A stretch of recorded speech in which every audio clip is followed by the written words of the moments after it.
जिस अस्पताल को मरीज के अनुसार जितने सिलेंडर की जरूरत है उनकी आपूर्ति बाधित नहीं हो, इसका लगातार प्रयास हो रहा है, लगातार काम हो रहे हैं।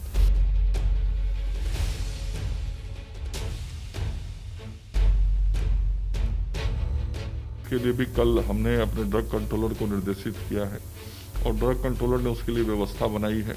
जिसको भी रेमडेसिविर दवा की जरूरत है वो हमारे ड्रग कंट्रोलर को मेल करें। हम लोग अस्पताल के अनुसार दवाइयां उपलब्ध कराने की कोशिश कर रहे हैं।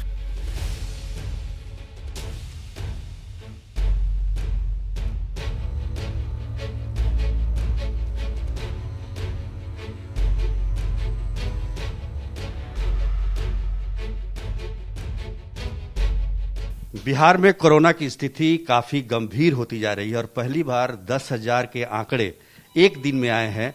बिहार में क्या तैयारी है, बिहार सरकार इसके लिए कितनी तैयार है, अस्पतालों की क्या व्यवस्था है, ऑक्सीजन की क्या व्यवस्था है, इसके बारे में बातचीत करने के लिए हमारे साथ स्वास्थ्य मंत्री मंगल पांडे हैं।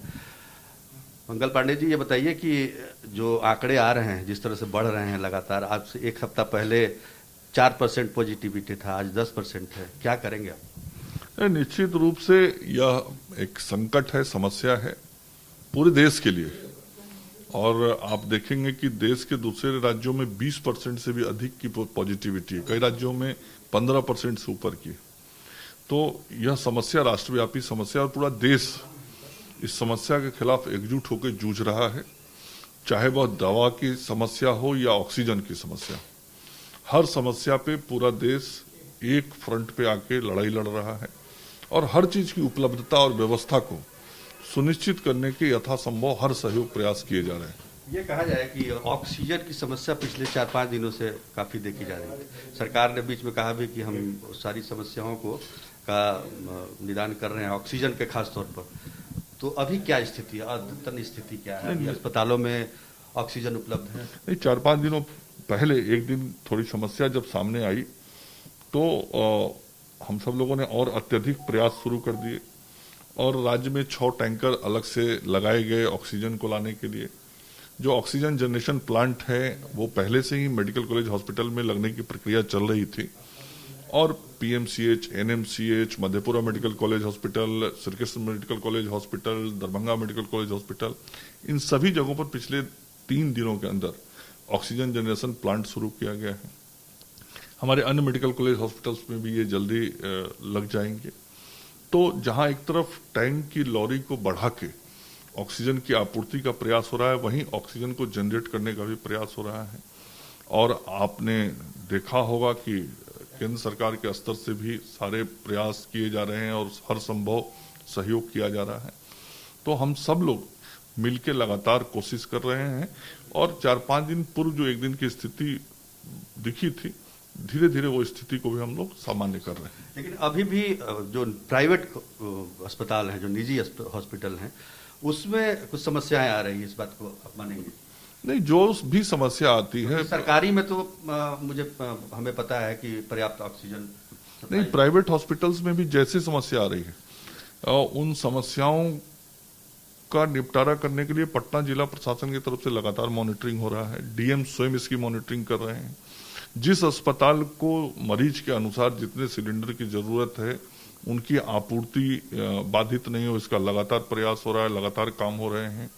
और जो हमारे उद्योग विभाग के अधिकारी हैं, तो स्वास्थ्य विभाग और उद्योग विभाग के अधिकारी दोनों मिलके समेकित रूप से भी जो प्रयास करने हैं उपलब्धता के लिए, आपूर्ति के लिए या उत्पादन के लिए, वो सारे काम किए जा रहे हैं। ये मंत्री जी, एक समस्या आ रही है रेमडेसिविर इंजेक्शन को लेके, वो काफी लोगों को मिल नहीं रहा है। हमें भी, हमारे पास भी कई लोग आते हैं कि इंजेक्शन चाहिए, ब्लैक में मिल रहा है। इसके लिए सरकार क्या कर रही है और ये कब तक सुचारू रूप से मिलना शुरू हो जाएगा? नहीं, देखिए, वो भी आप देख रहे होंगे। उसके लिए भी कल हमने अपने ड्रग कंट्रोलर को निर्देशित किया है और ड्रग कंट्रोलर ने उसके लिए व्यवस्था बनाई है।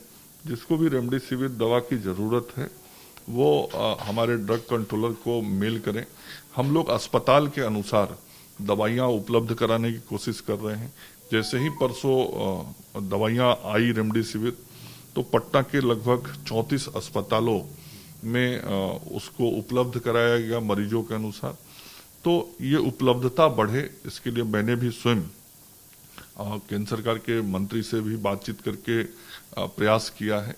तो जैसे दवा की उपलब्धता हो रही है वैसे ही अस्पतालों को उसकी आपूर्ति हो और एक एक चीज की मॉनिटरिंग सरकार के ड्रग कंट्रोलर के द्वारा किया जा रहा है। अभी जिस रफ्तार से संक्रमण बढ़ रहा है बिहार में, पिछली बार देखें पहले दौर में 4,4100 से ज्यादा केसेस नहीं आते थे एक दिन में, आज 10,000 आ रहे हैं। संक्रमण को रोकने के लिए जो व्यवस्थाएं आपने की है अभी तक, सरकार ने की है, नाइट कर्फ्यू, 6 बजे तक दुकान बंद, ये अपने लगता है कि इसमें और सख्ती लाने की जरूरत है क्योंकि संक्रमण का जो प्रतिशत है वो लगातार बढ़ रहा है। सबसे ज्यादा जरूरत लोगों को अपने स्वभाव और व्यवहार को कोरोना से बचाव के लिए अपनाना जरूरी है। बार बार हर स्तर से प्रयास हो रहा है और आग्रह हो रहा है कि कोरोना के जो आवश्यक प्रोटोकॉल हैं और जो सावधानियां हैं उसको हम सब लोग रखें। आज लगातार 1 साल के आग्रह के बाद भी हम देख रहे हैं कि और ज्यादा अभी उन सावधानियों को अपनाने की जरूरत है। जैसे मास्क और लगाना पड़ेगा अभी लोगों को, साफ सफाई पर ध्यान रखना पड़ेगा, हाथ की धुलाई का ध्यान रखना पड़ेगा, दूरी का ध्यान रखना पड़ेगा, घर से जब जाना जरूरी हो तभी निकलना होगा, टीका लेना होगा। तो ये ये सब सरकार के ही तरफ से हो रहे हैं ना, टीकाकरण तो सरकार की तरफ से ही हो रहा है।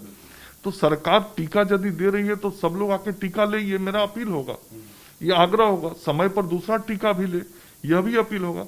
सरकार यदि कह रही है कि आप बाहर न निकले तो न निकले जब तक कि बहुत ही जरूरी ना हो। तो जो भी प्रयास या प्रोटोकॉल बनाने हैं वो हम सब लोग कर रहे हैं। और देखिए पिछले साल और इस साल में अंतर है। पिछले साल आपको हमको किसी को मालूम नहीं था कि कोरोना का ट्रीटमेंट प्रोटोकॉल क्या है, कुछ नहीं मालूम था। आप सब लोग को ध्यान में होगा कि जो मास्क हम लोग पहने इसकी भी दिक्कत शुरुआती दिनों में हो गई थी। पीपीई किट और सैनिटाइजर जैसे चीज नहीं मिलते थे, वेंटिलेटर्स का अभाव था देश में, टेस्टिंग किट्स नहीं मिलते थे। लेकिन आज ये सारे चीज बहुत ही पर्याप्त मात्रा में है। और सबसे बड़ा चीज अनुभव है। हमारे चिकित्सकों के पास आज अनुभव है और उस अनुभव के आधार पे चिकित्सक ट्रीटमेंट भी कर रहे हैं। तो निश्चित रूप से अनुभव का लाभ लेके हम कैसे बेहतर स्थिति बनाए रखें, जान भी और जहान भी, इसकी चिंता हम करें। और दवाई भी और कड़ाई भी, इस नीति पे हम सब लोग काम कर रहे हैं। तो नाइट कर्फ्यू लगाने का भी कोई मतलब नहीं? बिल्कुल मतलब है। क्या मतलब? भाई आपका मूवमेंट कम होता है ना, रात में कितना मूवमेंट? अब आप पत्रकार मित्र हैं, यदि आप तकनीकी चीजों पे हमसे चर्चा करेंगे तो मैं यही कहूंगा कि इसको थोड़ा पैनल में चर्चा कराइए, वहां डॉक्टरों को बिठाइए और पूरा दुनिया इस थ्योरी का क्यों इस्तेमाल कर रहा है तो ज्यादा अच्छा रिजल्ट परिणाम आएगा आपको लगता है कि आने वाले समय में स्थिति कुछ संभलेगी या बढ़ेगा? क्या मतलब? नहीं, देखिए किसी भी चीज से तो लड़ना ही पड़ता है और हम लोग पिछली बार भी लड़े तभी जीते और जीत के स्थिति ऐसी पहुंचा दी कि बिहार में 250 से भी कम एक्टिव केस हो गए थे। लेकिन फिर अचानक बढ़ा है, फिर इससे हम लड़ रहे हैं और निश्चित जीतेंगे। चलिए, तो मंगल पांडे का कहना है कि हम इस चुनौती से जीतेंगे। संक्रमण जिस तरह से बढ़ रहा है उसको काबू पर लाने का प्रयास किया जा रहा है और तमाम सुविधाएं, जो स्वास्थ्य सुविधाएं हैं, उसको मुहैया कराने की कोशिश जारी है। कैमरामैन दीपक कुमार के साथ सुजीत कुमार झा, पटना।